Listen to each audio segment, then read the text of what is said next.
Okay, here's what I have done. I've created a new API controller called New Rentals Controller.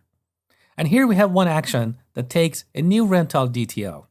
So this is the input into our application.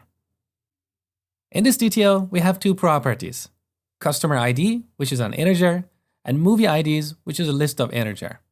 So pretty simple. Now back in our API, note that I have decorated this action with HTTP post attribute. Because here we'll be creating new objects, so to comply with RESTful conventions, we should use HTTP post here. Now to implement this API, we need to look at our domain model first. Does our domain model currently support rentals? No, we don't have anything here that describes a rental. So we need to do a bit of domain modeling. What you see here is a simple UML class diagram. UML stands for Unified Modeling Language, and it's a great visual language for communicating with others. Now, in case you're a bit familiar with UML, I need to clarify something here.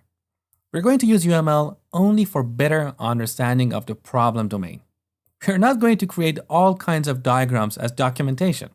This is just waste of time, because the ultimate documentation is the code. Now look at this diagram.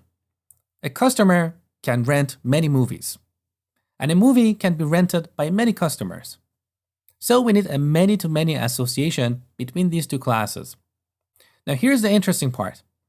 The association itself needs attributes. So when a customer rents a movie, we need to know when they rented that movie and when they returned it.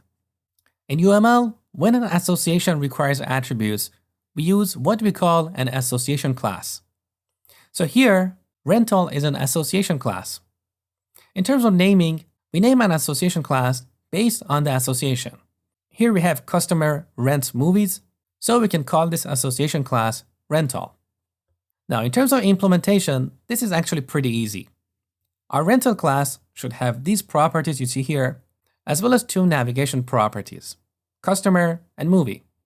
It also needs an ID, and this is a requirement by Entity Framework, so it can create the primary key in the corresponding table. So here's your next exercise.